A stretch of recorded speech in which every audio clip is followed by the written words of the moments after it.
dan langsung ke sini saya belum tidur. Jadi tolong jangan ada yang ribut, pasang hati, pasang telinga. Al-Imam Husain Ibn Syekh Abu Bakar bin Salim, beliau berkata, barang siapa yang banyak berbicara ketika duduk di majelis ilmu, dikhawatirkan matinya su'ul khotimah.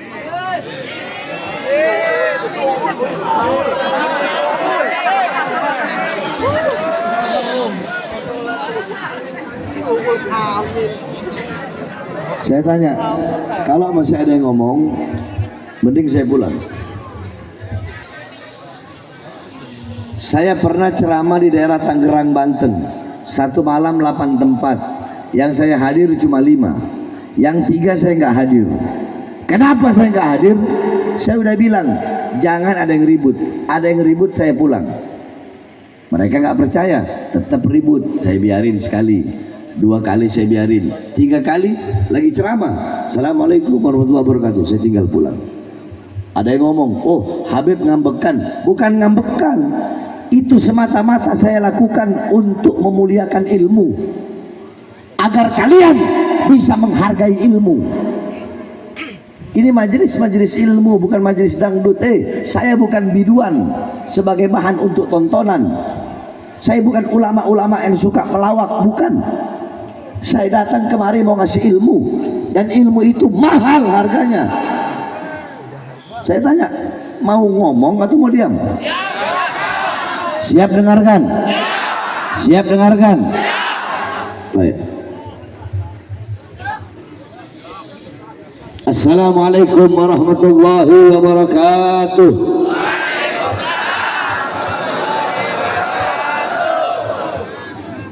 الحمد لله القوي سلطانه الواضح البرهان المبسوط في الوجود كرامه وإحسانه اللهم صل وسلم وبارك وكرم وعظم على نور الأنوار وسر الأسرار وترياك الأخيار ومفتاح باب اليسر سيدنا ومولانا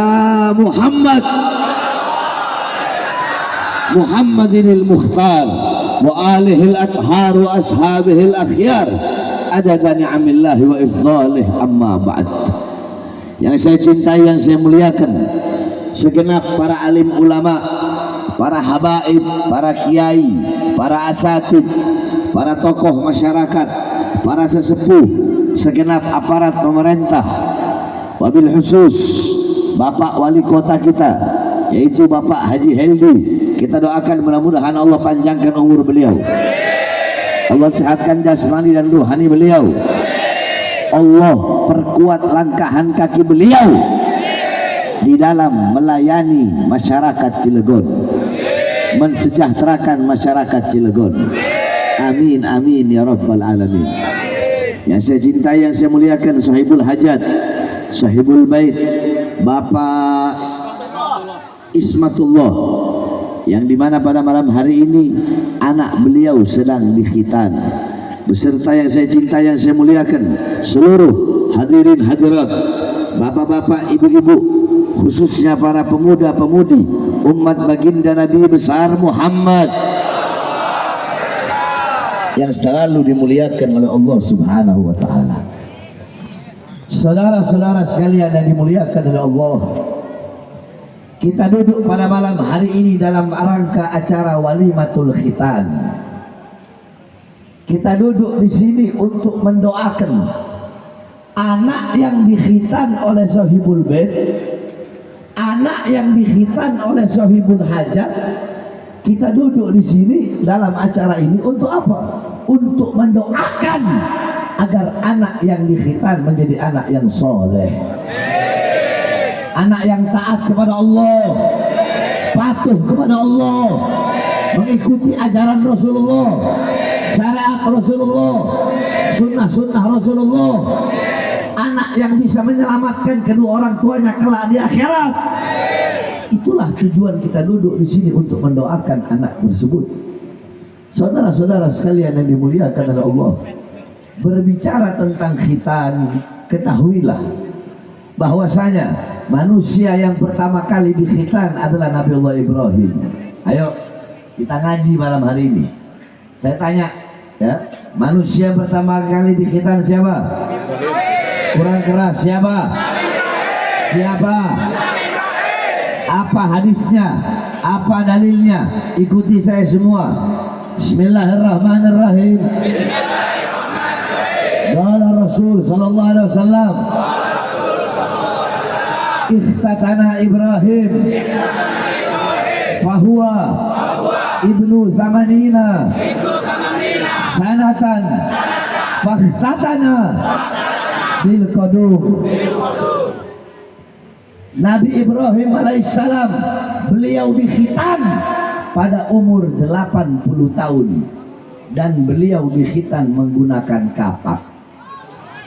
Sedangkan Nabi kita, Nabi besar Muhammad, ikuti saya, wulida sallallahu alaihi wasallam makhulan makhtunan maktu asurroh. Nabi besar Muhammad, beliau dilahirkan dalam keadaan bercela, dalam keadaan telah dikhitan,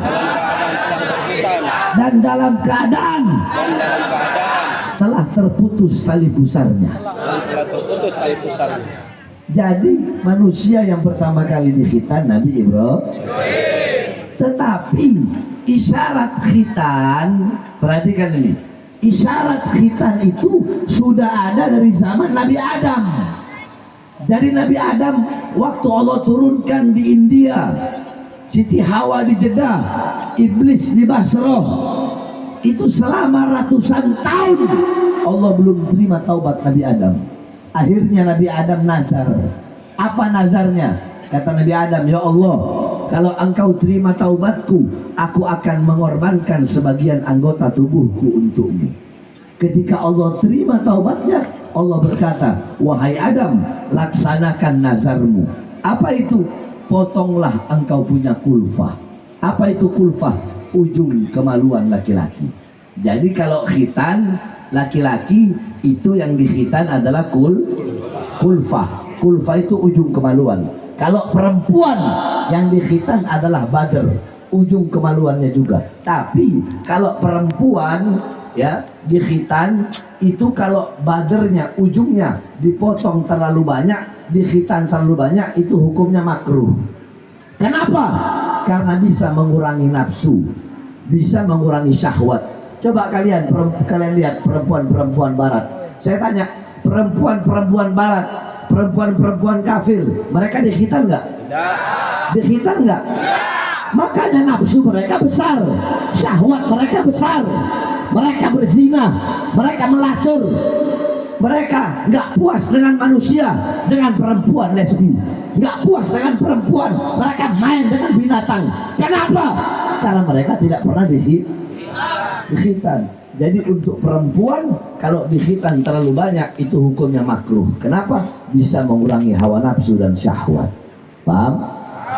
Nah, jadi kalau laki-laki yang dikhitan adalah kulfah, perempuan yang dikhitan adalah badr.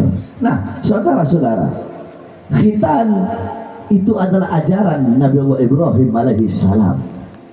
Millah Nabiullah Ibrahim. Apa milahnya Nabi Ibrahim? Millata Ibrahima hanifa muslima wa makana minal musyrikin.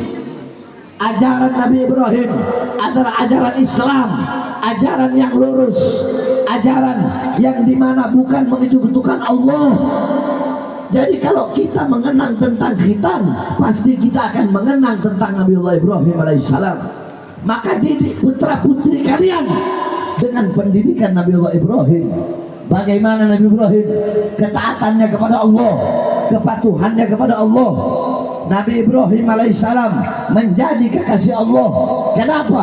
Karena Nabi Ibrahim lebih taat, lebih patuh kepada Allah selain daripada perintah Allah Subhanahu wa taala. Lihat bagaimana ketika Allah memerintahkan Nabi Ibrahim untuk menyembelih anaknya. Saudara-saudara, Nabi Ibrahim ngarep punya anak, selama puluhan tahun nggak punya anak. akhirnya punya anak Nabi Ismail. Lagi lucu-lucunya itu anak, lagi disayang-sayangnya itu anak, Allah perintahkan untuk disembelih, untuk dikorbankan.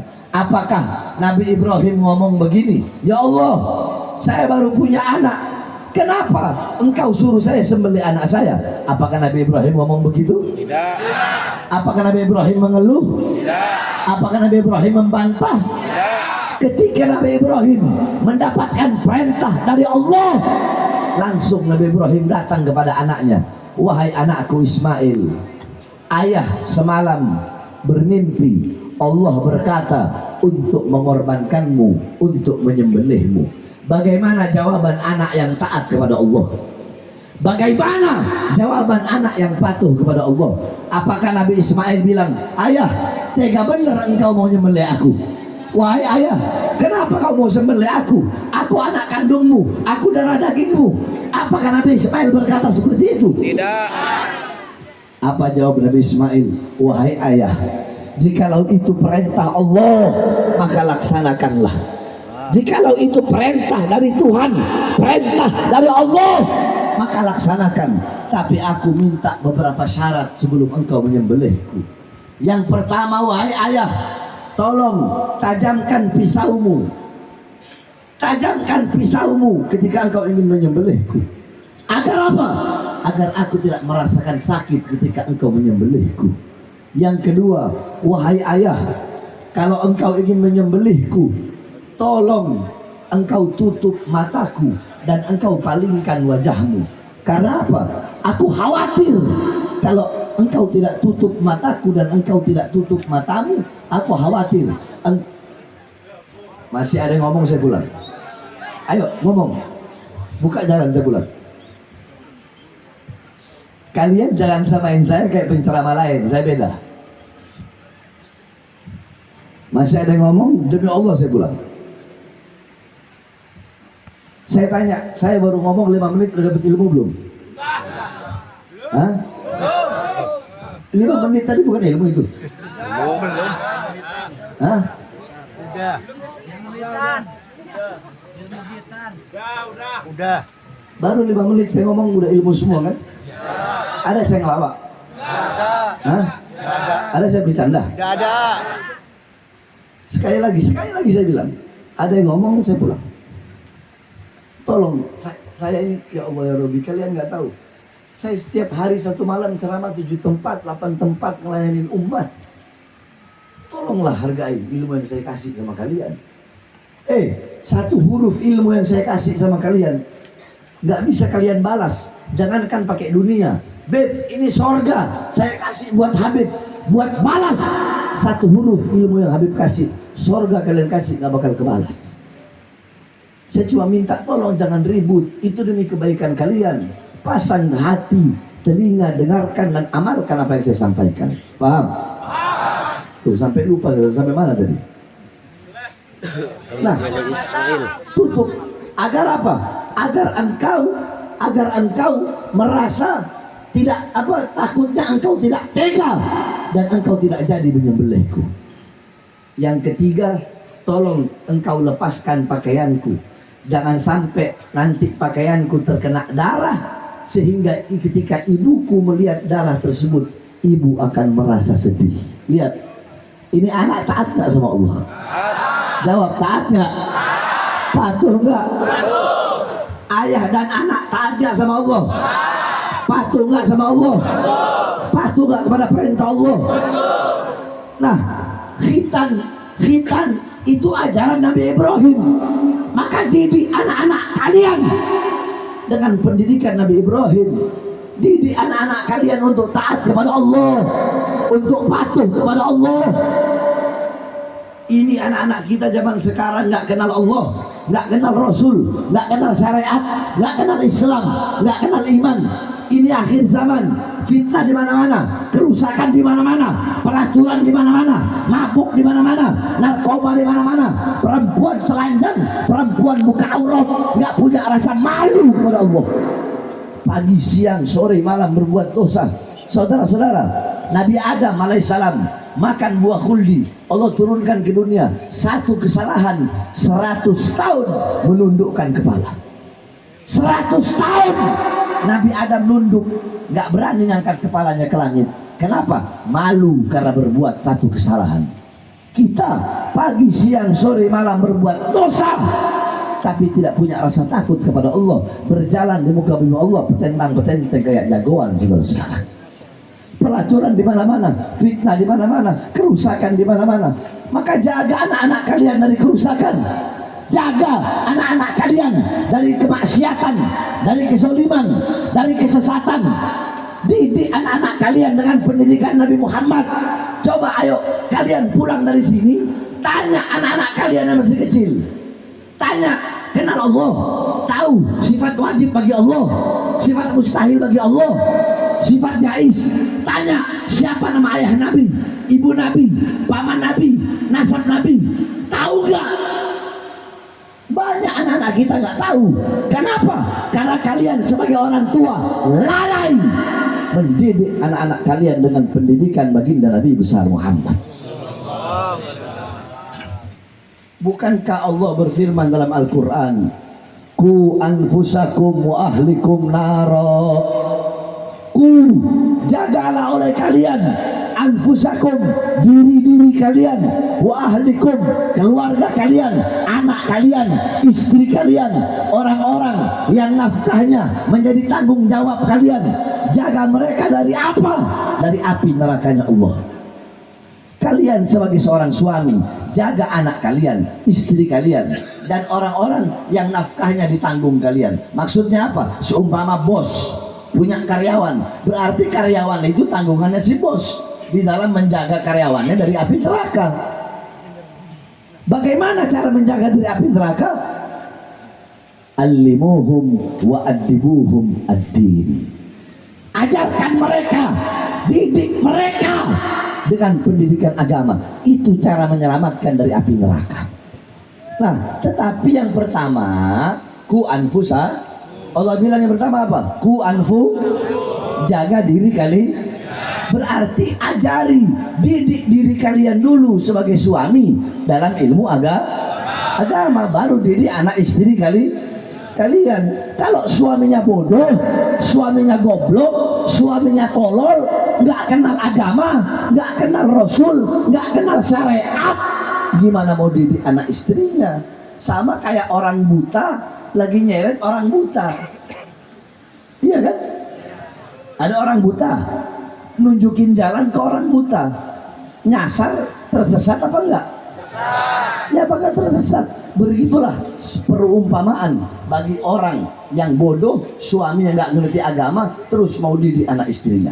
Jadi didik diri kalian dulu, duduk di majelis-majelis taklim, duduk di majelis ilmu, deketi para ulama, para ustadz, para kiai, para habaib. Dari kecil anak-anak kalian kenalkan kepada majelis-majelis ilmu. Dari kecil didik kepribadian mereka, bentuk sifat mereka, bentuk kepribadian mereka untuk cinta Allah, untuk cinta Rasul, cinta agama, cinta Al-Quran. Apalagi kalian para ibu-ibu, ibu-ibu, kalian itu adalah madrasatul ula. Kalian pendidik pertama, muallimah, mudarrisah, muaddibah lil abna. Kalian itu guru pertama, pesantren pertama, kiai pertama, ustadz pertama, pendidik pertama bagi putra putri adalah kalian sebagai seorang ibu.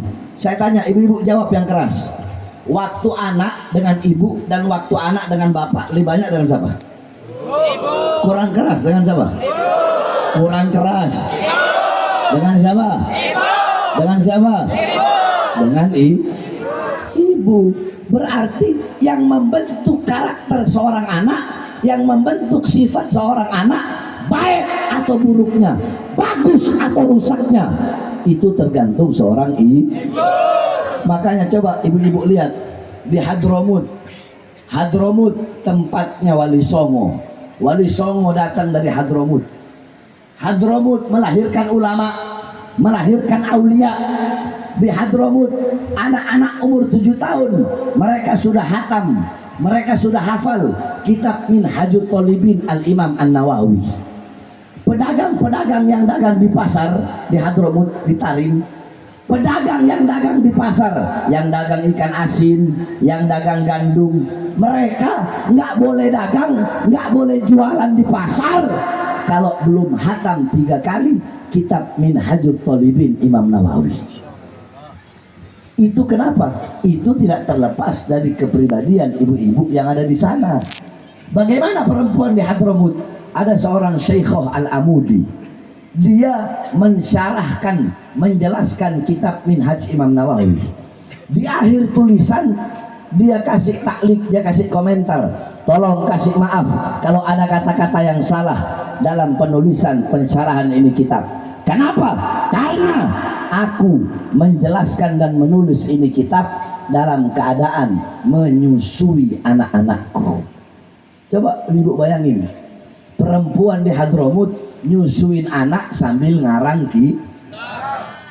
Makanya nggak heran di sana umur 7 tahun udah hafal Quran. Ibu-ibu di sini nyusuin anak dengar dangdut.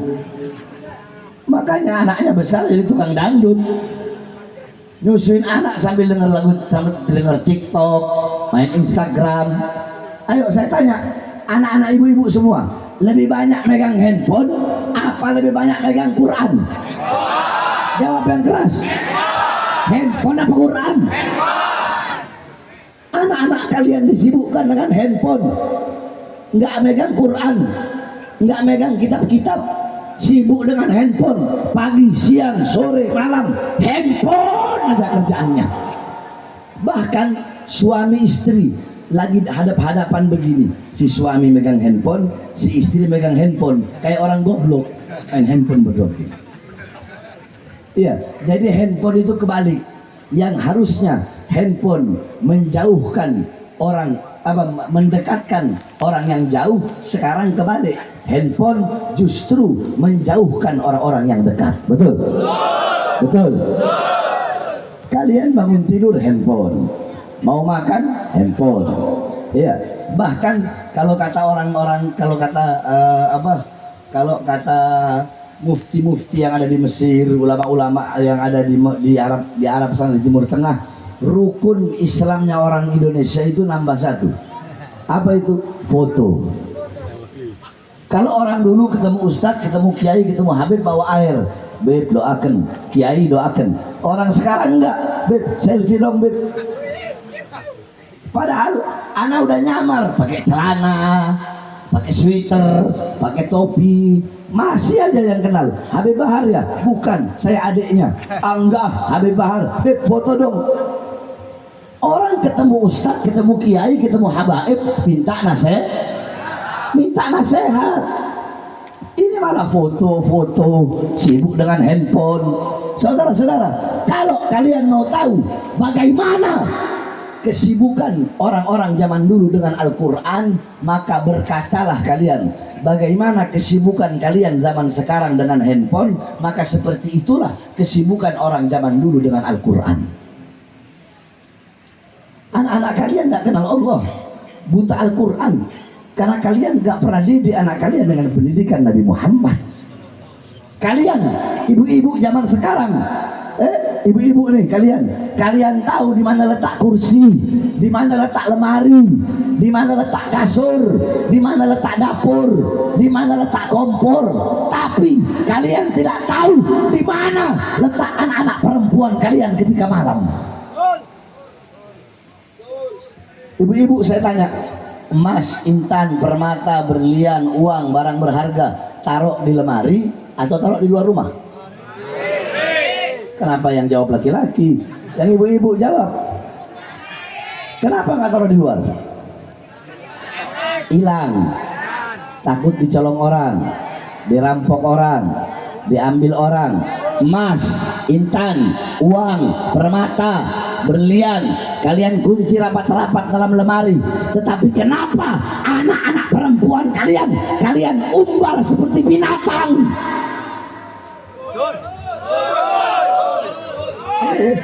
Kalian yang bapak-bapak jangan seneng dulu, tenang dulu. Mereka seneng, tenang bagiannya mereka. Jadi ibu-ibu, baik buruknya anak tergantung seorang ibu. Baik buruknya anak tergantung seorang ibu. Sebab kenapa?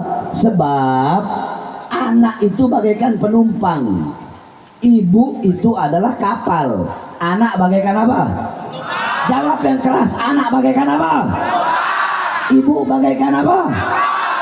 Kalau kapalnya bolong, kapalnya rusak, maka penumpangnya tenggelam. Berarti kalau ibunya baik, anaknya bakal baik. Ibunya rusak, anaknya bakal rusak. Nah, baik, rusak, bolong, bagus, celaka, miring, kapal tergantung dari nahkoda. Siapa nahkodanya? Kalian sebagai suami. Betul? Jadi baik buruknya anak tergantung dari ibu. Baik buruknya ibu sebagai seorang istri tergantung kalian sebagai seorang suami. Goblok. Paham ibu-ibu? Adil nggak saya? Adil nggak? Jadi bukan hanya ibu-ibunya saja. Kalian bapak-bapak zaman sekarang, saya tanya bapak-bapak, pagi, siang, sore, malam cari uang untuk siapa?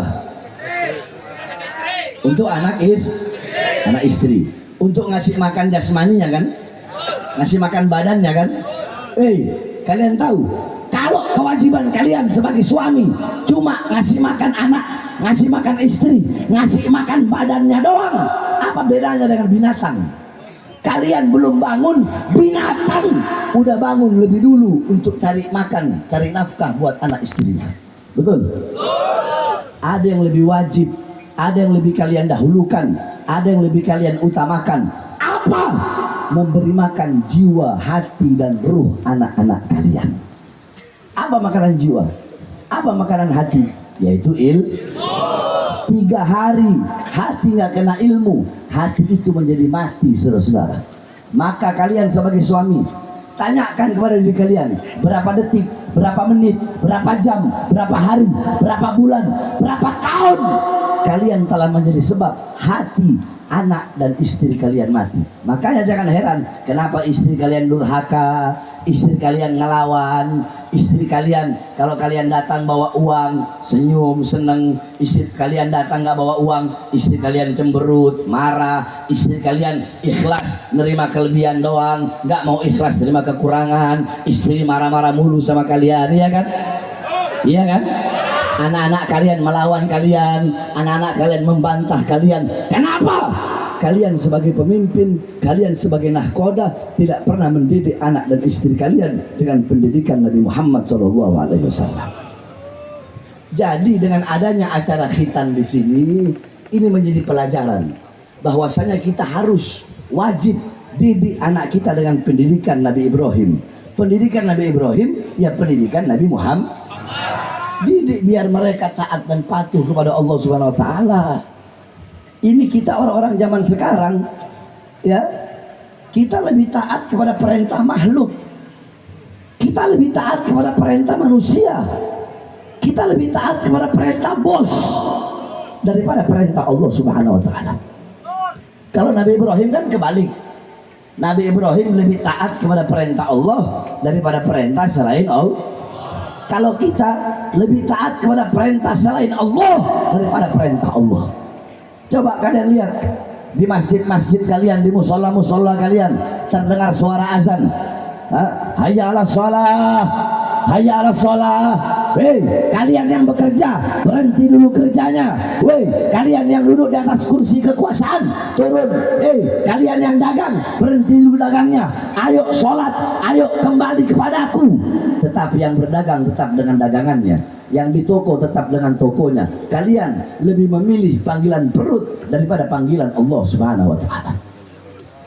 Kalian meninggalkan Allah karena urusan dunia. Kalian meninggalkan Allah karena perkara yang akan keluar dari perut kalian. Pasti pantas disebut umat Nabi Muhammad. Saudara-saudara, kalian mau nggak sholat nggak apa-apa. Kalian mau nggak sholat, mau nggak puasa, mau nggak melakukan kewajiban, mau berbuat dosa, mau mabok, mau narkoba, mau judi, nggak apa-apa, nggak apa-apa. Tapi ada syaratnya. Saya sebutkan. Satu, kalian mau berbuat dosa, kalian mau berbuat maksiat, enggak apa-apa, tapi cari tempat yang bukan miliknya Allah. Ada? Jawab yang keras. Ada? Ada? Ada? Mau maksiat, enggak apa-apa. Mau meninggalkan sholat, enggak apa-apa, tapi cari tempat yang tidak dilihat oleh Allah. Ada? Tidak ada. Ada? Mau berbuat dosa, mau mabuk, mau judi, mau narkoba, mau nyolong, enggak apa-apa, tapi jangan pernah makan dari rezekinya Allah. Bisa? Mau maksiat, enggak apa-apa mau maksiat, tapi kalau malaikat maut datang mau cabut nyawa, tunda datangnya kematian. Bisa? Bisa? Yang kelima, mau berbuat dosa, enggak apa-apa, tapi nanti kalau malaikat Zabaniyah mau lempar ke neraka, cegah, Zabaniyah jangan lempar saya ke neraka. Bisa? Nah, kalian tinggal di muka buminya Allah, makan dari rezeki Allah, Allah selalu melihat kalian. Kenapa kok masih sanggup meninggalkan Allah karena harta, meninggalkan Allah karena pekerjaan? Kalian lebih rela kehilangan Allah karena harta daripada kehilangan harta karena Allah Subhanahu wa ta'ala. Kalian sibuk dengan urusan dunia, sibuk dengan urusan dunia, pagi, siang, sore, malam cari dunia, lupa akhirat, lupa kepada Allah. Kalian gak bakal hidup selama-lamanya.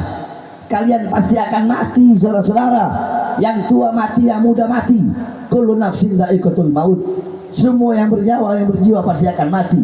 Kullu man 'alaiha fan, yang ada di atas bumi pasti hancur, pasti binasa. Kullu syai'in khaliqun illa wajhah, zat apapun, wujud apapun, bentuk apapun akan hancur kecuali Allah. Yang tua mati, muda mati, kaya mati, miskin mati, pejabat mati, rakyat mati, ulama mati, umat mati. Syarat mati tidak harus tua.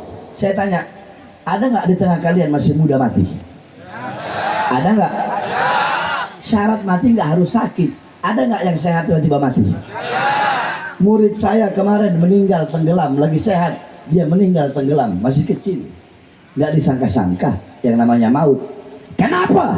Karena kematian datang tanpa pemberitahu. Kalau orang mati ada pemberitahuan mah enak. Si fulan mati tahun ini, bulan ini, tanggal ini, hari ini, jam ini. Ya udah, maksiat aja dulu, nanti 2 hari sebelum mati baru tobat. Iya kan? Ini kan kematian datang tanpa pemberitahuan. Makanya pergunakan sisa umur kalian yang Allah berikan untuk beribadah kepada Allah. Ad-dunya sa'ah. Dunia ini cuma sesaat, saudara-saudara. Kullu nafasin min anfasikal jauhar la tugawwam bil gima. Setiap nafas yang keluar dari tubuhmu itu adalah permata yang tidak ada nilainya, tidak ada harganya. Di dunia apapun bisa kalian dapat. Emas segunung bisa kalian dapat. Uang triliunan bisa kalian dapat. Mau apa? Mau jadi presiden? Bisa. Mau jadi apa? Pengusaha? Bisa. Apapun bisa kalian dapatkan. Tetapi ada satu yang tidak bisa kalian dapatkan. Apa itu? Waktu. Saya tanya, ada nggak toko yang ada tulisan di sini jual waktu? Ada? Ada? Apakah bisa bapak ibumu memberikan umurnya 1 detik saja kepadamu? Bisa? Makanya pergunakan sisa umur itu dengan baik, Pak. Waktu yang telah berlalu bukan milik kita, yang akan datang bukan milik kita. Terus kapan waktu milik kita? Sekarang waktu milik kita. Maka jangan menunda-nunda dalam berbuat kebaikan. Mau sholat entar aja besok, mau puasa entar aja besok, mau zakat entar aja besok, mau pakai jilbab entar aja besok. Sekarang berbuat dosa aja dulu, sekarang maksiat aja dulu, sekarang mabuk aja dulu, besok baru tobat, besok baru taat, besok dan besok. Besok bukan waktu milik kalian, sekarang waktu milik kalian. Jangan pernah menunda-nunda dalam berbuat kebaikan, karena kematian datang tanpa pemberitahuan. Paham? Paham yang saya jelaskan? Jawab yang keras, semuanya paham? Paham? Itu yang pertama. Yang kedua yang ingin saya jelaskan, saudara-saudara, qala Rasul sallallahu alaihi wasallam, Mathalul mu'min fi tawaddihim wa ta'atufihim wa tarahumihim.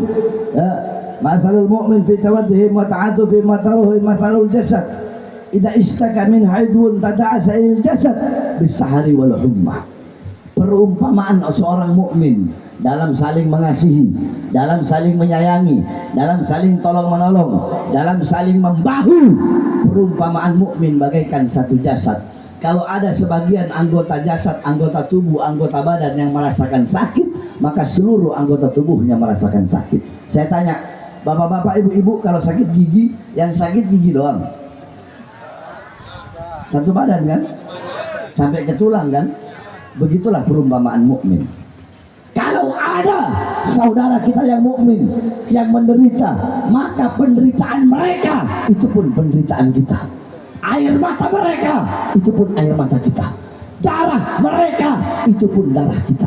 Nah, saudara-saudara, saudara-saudara kita, umat Islam Palestina selama 50 tahun mereka dibantai, mereka dijajah, dirampas haknya, dirampas tanahnya, dirampas kemerdekaannya oleh Israel laknatullah. Saudara-saudara, kalian mau tahu 50 tahun yang lalu Israel datang ke Palestina cuma modal kolor, nggak pakai sendal, cuma pakai celana dalam. Mereka datang ke Palestina, diterima oleh masyarakat Palestina, diterima oleh umat Islam Palestina. Saya tanya, Islam kasih sayang nggak? Rahmat nggak? Diterima mereka. Tetapi lama kelamaan Israel semakin biadab, lama kelamaan mereka kurang ajar, semakin kurang ajar mereka mempersenjatakan diri mereka. Mereka usir masyarakat Palestina. Yerusalem mereka akui sebagai ibu kota mereka. Masjid Al-Aqsa mereka nodai, Masjid Al-Aqsa mereka rampas. Umat Islam Palestina mereka bantai anak kecilnya, orang tuanya mereka bantai, saudara-saudara, selama 50 tahun lebih. Dan dunia barat, Amerika, Israel, Jerman, Perancis dan antek-anteknya, dunia barat semuanya diam, dunia barat semuanya tutup mata. Bahkan Arab Saudi tutup mata, seakan-akan tidak mau tahu dengan penderitaan saudara kita yang ada di Palestina. Saya tanya, Israel kurang ajar tidak? Kurang keras, kurang ajar tidak? Biadab tidak? Biadab tidak? Saudara-saudara, Masjid Al-Aqsa lambang kemuliaan, lambang kesucian, simbol kebenaran, simbol perjuangan. Ibu-ibu, kalian dandanan kalian pakai bedak. Kalau kalian dandan pakai bedak, wanita-wanita Palestina dandanan mereka adalah debu-debu peperangan. Kalian pegang wajan, kalian pegang panci. Wanita Palestina mereka pegang senjata, pegang rudal untuk melawan penjajah Israel. Anak-anak kalian main handphone. Anak-anak Palestina yang mereka mainan mereka selongsong peluru. Kalau kalian mau tahu arti keberanian, kalau kalian mau tahu arti keberanian, arti perjuangan, lihatlah anak-anak kecil Palestina. Cuma modal batu, modalnya iman, modalnya cinta kepada Allah. Mereka lawan tank Israel, mereka lawan serdadu Israel yang senjata lengkap. Mereka cuma bermodalkan batu, saudara-saudara. Itu lambang kehormatan, itu adalah lambang keberanian anak-anak kecil Palestina. Maka kewajiban kita sebagai umat Islam terbesar untuk sama-sama berjuang dengan masyarakat Palestina.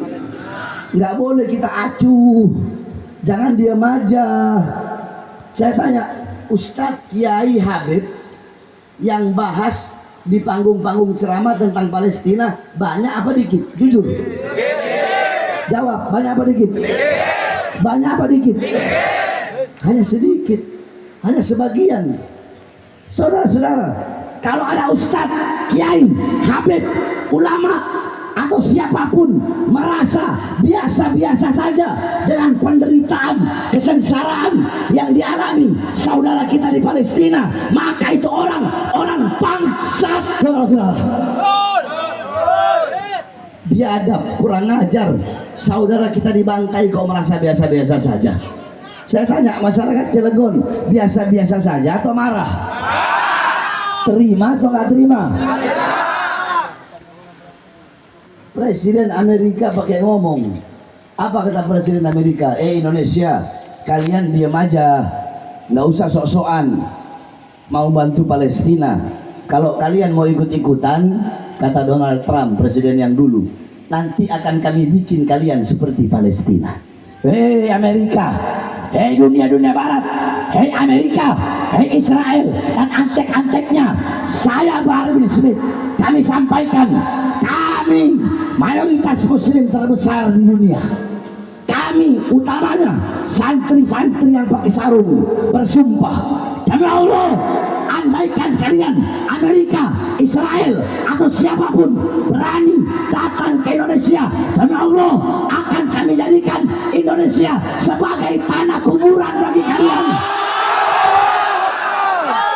Siap lawan Amerika, siap lawan Israel.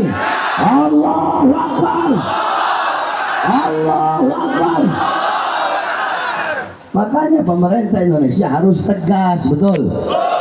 Harus tegas. Palestina punya jasa besar kepada Indonesia. Waktu Indonesia merdeka, ada dua negara yang pertama kali mengakui. Siapa? Pertama Palestina, kedua adalah Mesir. Jadi Indonesia nggak boleh, kalau bisa putuskan hubungan diplomatik dengan Amerika, betul? Hei pemerintah, hei presiden, hei pejabat, kami sampaikan, putuskan hubungan diplomatik, putuskan hubungan bilateral dengan Amerika. Kenapa takut? Karena banyak utang sama Amerika? Hah? Takut karena banyak utang? Takut? Jangan pernah takut. Di Indonesia masih ada kami para santri-santri, betul? Betul. Kami para santri siap berjuang mati sampai titik darah penghabisan untuk bangsa dan negara kesatuan Republik Indonesia. Jangan takut, putuskan. Makanya kami sampaikan, masyarakat Cilegon yang ada di sini, kita sampaikan kepada presiden, pemerintah, pejabat, menteri, kami sampaikan kepada kalian, demi Allah, selama Israel menjajah Palestina, selama Palestina belum mendapatkan kemerdekaannya, selama sujud masih dilarang di Masjidil Aqsa, selama azan belum berkumandang di Masjid Al-Aqsa, maka selama itu bendera Amerika, bendera Israel tidak boleh berkibar di tanah suci Indonesia. Saya tanya semuanya, kalau ketemu bendera Amerika siap turunkan? Siap turunkan? Kalau perlu rubuhkan itu kedubes Amerika. Betul? Betul? Kalau perlu rubuhin. Kalau Israel, Amerika masih tetap menyerang Palestina, kalau bisa rubuhin. Gak apa-apa, saya tanggung jawab, biar bisa masuk penjara lagi. Betul? Betul? Makanya kita harus berjuang. Yang gak mampu berjuang dengan tenaga, berjuang dengan uang. Yang gak mampu dengan jangan ngerasa acuh, jangan merasa biasa saja. Nggak pantas kalian disebut umat Islam kalau merasa biasa-biasa saja ketika umat Islam Palestina sedang dibantai oleh penjajah Israel. Betul? Itu yang kedua. Paham? Jadi yang pertama tentang khitan udah, yang kedua tentang Palestina, yang ketiga yang terakhir, ini musim politik, betul? Betul? Saudara-saudara, Nabi Adam pernah berkata, apa kata Nabi Adam? Idza aradtum an fi'la syai'in faqaddimu thalathata asya. Hei manusia, hei anak cucuku, kalau kalian ingin melakukan pekerjaan dan perbuatan apapun, dahulukan 3 perkara sebelum melakukan perbuatan itu. Ada 3, saya sebut satu saja. Apa itu? Istasyirul akhyar. Bermusyawarahlah dengan orang-orang baik. Minta pendapat orang baik, minta pendapat orang soleh, minta nasihat ulama. Mau ngelakuin apapun, Ustadz, Kiai, saya baru punya anak, nama apa yang bagus?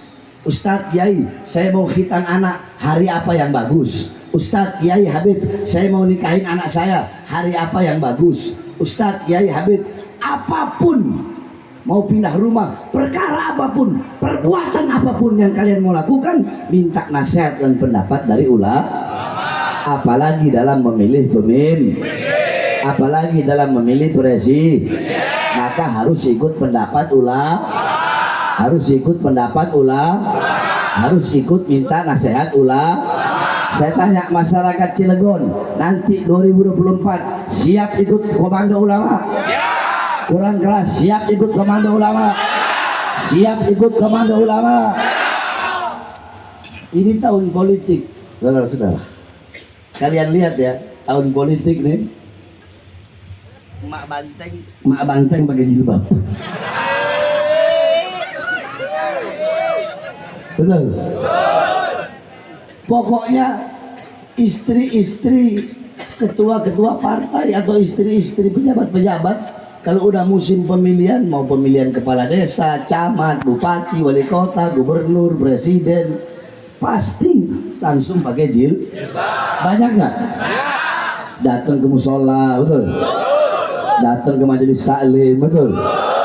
Mendadak jadi ustazah, betul. Yang laki-lakinya, ya, yang laki-lakinya pakai sarung, pakai baju koko, pakai peci, iklan di ajan, iklan ajan, masuk masjid, datang ke ulama, datang ke ustadz, mendadak jadi santri, saudara-saudara. Betul, betul. Butuh sama kita kalau ada maunya doang. Pejabat sekarang ini butuh sama kita kalau ada maunya doang, betul. Apalagi mau pencapresan begini, saya berjanji memakmurkan rakyat, saya berjanji mensejahterakan rakyat, saya berjanji berbuat adil kepada rakyat, saya berjanji nggak makan gaji saya sebagai gaji presiden, gaji gubernur, gaji wali kota, gaji bupati. Iya, kalian nggak makan gaji. Berapa sih gaji presiden? Paling 40 juta, tapi yang kalian makan uang proyek ratusan triliun. Allah, sok-sokan dipikir kita nggak tahu. Udahlah, kalian tuh banyak bohongnya, pendusta kalian, bajingan kalian, betul. Butuh sama rakyat kalau ada maunya doang, berjanji memakmurkan rakyat, tetapi rakyat kalian bodohi, rakyat kalian tipu, rakyat kalian bodohi, uang rakyat kalian korupsi, harta rakyat kalian ambil, rakyat kalian habisi, tanah rakyat kalian rampas. Yang makmur bukan rakyat, yang sejahtera bukan rakyat, pengangguran semakin banyak, yang makmur Cina, yang makmur investor-investor asing, yang makmur perusahaan-perusahaan asing. Kita rakyat, kita masyarakat menjadi budak di negara kita sendiri, saudara-saudara. Betul, betul. Ya ini pejabat sekarang. Makanya saya bilang, presiden, kapolri, panglima TNI, jangan sombong sama pangkat jabatan kalian, jangan. Ini Indonesia bukan punya nenek moyang kalian. Jangan bangga dengan pangkat. Hei presiden, hei kapolri, hei panglima TNI, hei anggota dewan, siapapun, partai manapun, jangan bangga dengan pangkat dan jabatan kalian. Pangkat kalian, jabatan kalian dari kami rakyat. Saya tanya, gaji mereka dari siapa? Orang Cilegon lemes-lemes ya. Gaji mereka dari siapa? Baju dinas mereka dari siapa? Baju rumah dinas mereka dari siapa? Mobil dinas mereka dari siapa? Dari darah rakyat, keringat rakyat, uang rakyat, harta rakyat. Maka kalian harusnya berbakti kepada rakyat, melayani rakyat. Rakyat ibu kandung kalian. Jangan kalian bikin kami rakyat seperti binatang seenak-enaknya. Kenapa? Rakyat yang menaikkan kalian, rakyat juga yang bisa menurunkan kalian dari kursi kekuasaan, saudara. Betul. Emang dipikir Indonesia punya nenek moyangnya kali? Indonesia ini bukan milik pejabat manapun, betul? Bukan milik partai manapun, betul? Yang keras, betul? Indonesia bukan milik PDI, betul? Indonesia bukan milik Demokrat, betul? Indonesia bukan milik PKS, bukan milik Gerindra, bukan milik P3, bukan milik Nasdem, bukan milik PKB, sama apa lagi? Bukan milik PAN. Ntar kalau saya nggak sebut disangkanya seorang partai lagi. Intinya Indonesia bukan milik partai manapun, pejabat manapun, tetapi Indonesia adalah milik kami semua, masyarakat, bangsa, dan rakyat Indonesia, saudara-saudara. Allahu Akbar. Allahu Akbar. Makanya saudara-saudara, kenapa kok kami selalu berjuang mati-matian? Habib Rizik, saya tanya, Habib Rizik, FPI, saya, pernah nggak kami mengkhianati umat? Jawab, pernah. Pernah kami meninggalkan umat?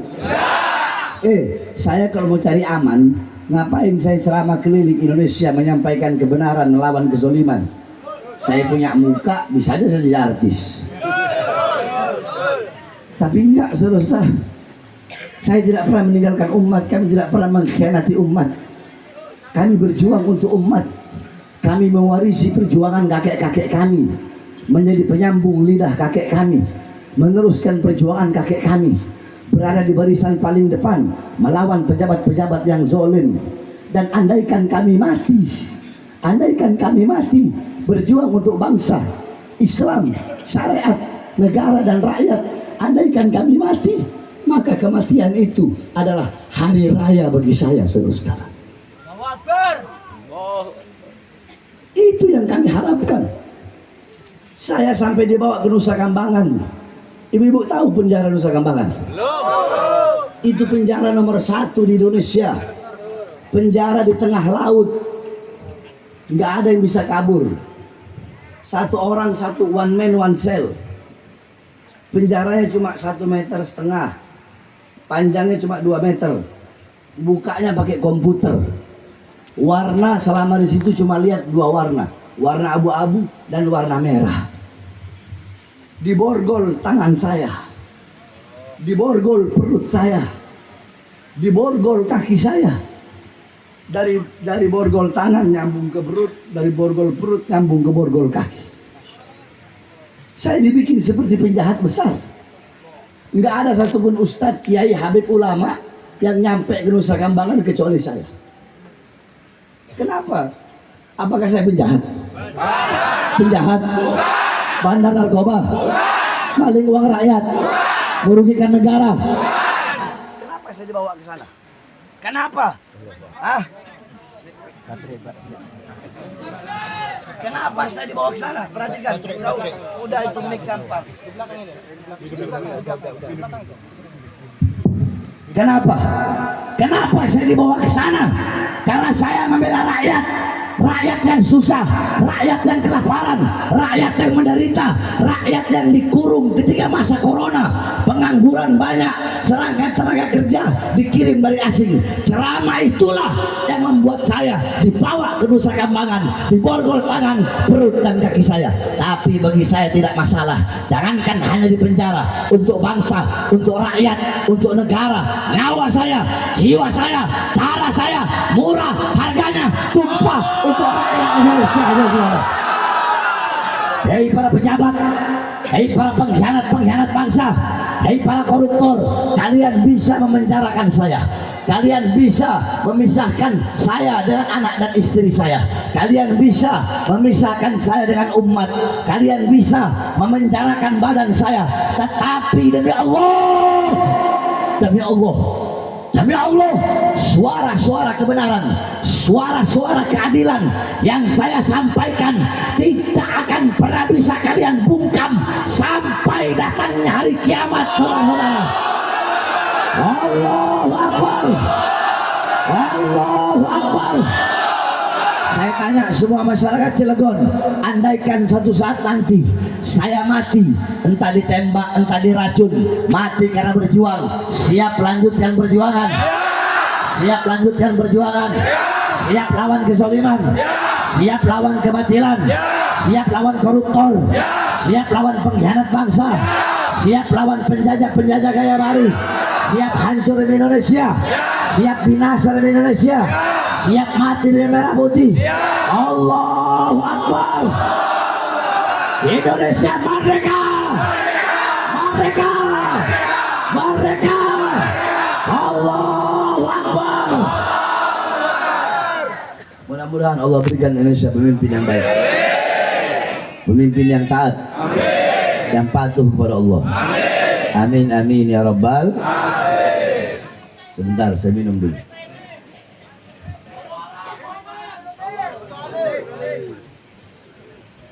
Saudara-saudara,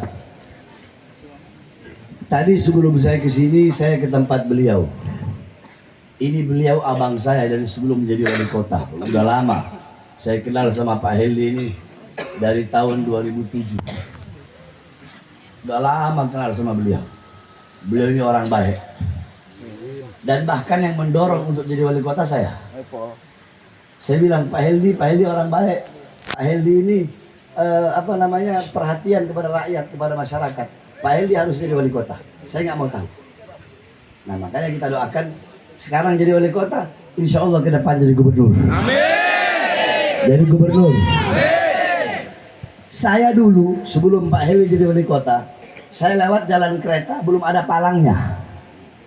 Sekarang alhamdulillah udah ada palang. Berapa Pak Heldi palangnya? Udah 8 tahun ini Pak. Hah? Jadi 12 tahun ini. Udah ada 8 palang. Tambah 4. Dulu nggak ada palang. Jalan udah dibangun. Terus saya lihat program-programnya sangat bagus. Beasiswa, ya, beasiswa udah berapa? Tahun ini 3.000. Tahun ini 3.000 yang di beasiswa, mulai dari negeri swasta sama di Mekah, Mesir. negeri swasta Mekah sampai Mesir mendapatkan beasiswa. Terus apa lagi programnya, Wendy? Guru-guru ngaji madrasah. Guru-guru ngaji mendapatkan gaji honorer, gaji tambahan 50%. 3 miliar. 33 miliar. Masjid setiap 1 tahun dapat 10 juta.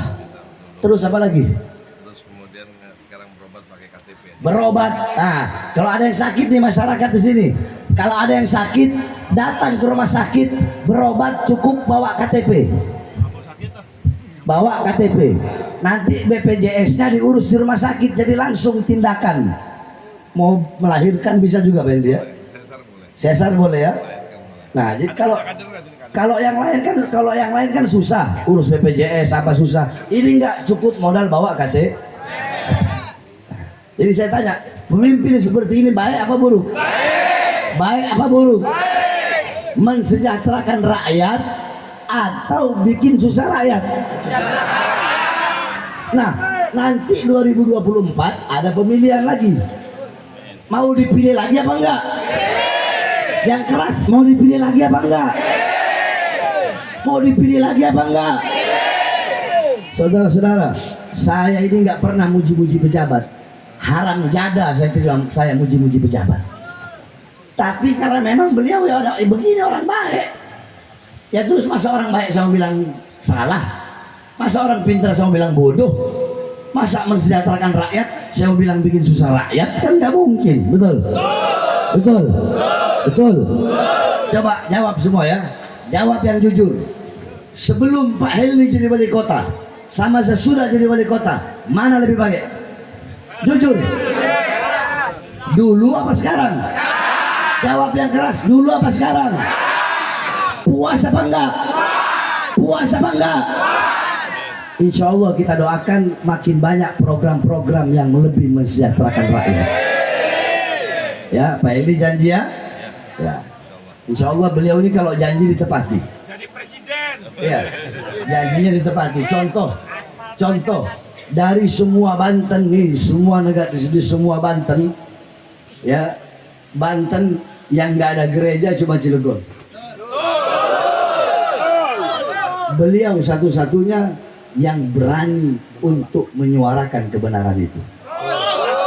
Bukan berarti intoleran, bukan. Kalau memang syaratnya terpenuhi, ya silahkan, nggak apa-apa, betul?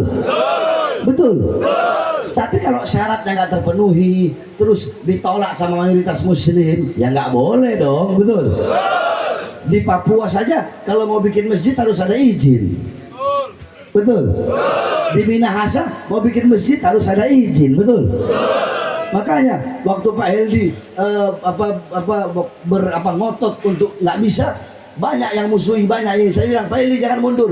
Ada saya, Bahar bin Smith di belakang Pak Heldi akan selalu mendukung, jangan pernah mundur. Makanya kita doakan, mudah-mudahan jadi gubernur. Tapi sebelum gubernur jadi menteri dulu. Ya, jadi menteri, habis jadi menteri baru jadi gubernur. Sebab kenapa? Kursi-kursi kekuasaan kalau tidak diduduki oleh orang-orang yang baik, maka akan diduduki oleh orang-orang yang buruk.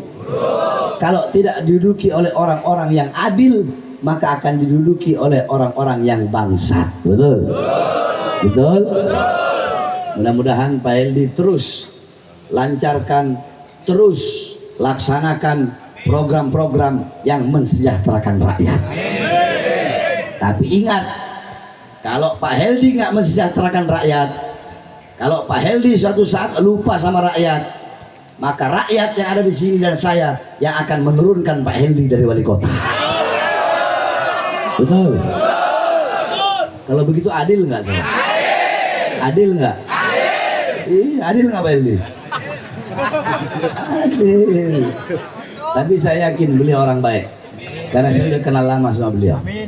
Ini abang saya. Jadi kakeknya beliau ini, Syekh Arsyad Tauhil Tanara, kakek beliau itu gurunya kakek saya. Saya punya kakek Habib Alwi, belajar hadis sama kakeknya Pak Heldi. Nah, makanya kami ada hubungan. Kakeknya Pak Heldi sama kakek saya murid, kakeknya Pak Heldi guru. Cuma kalau sekarang cucu beda, ini gurunya, ini muridnya. Kalau kakek, ini kakeknya beliau guru, kakek saya murid. Kalau cucu beda, cucu murid, ini gurunya, betul. Ya, kita doakan juga anak yang dikhitan, mudah-mudahan jadi anak yang soleh, taat patuh tunduk kepada Allah. Amin ya Rabbal. Terakhir sebelum saya tutup, bentar dulu, jangan ada rekam ya. Saya mau tanya, ini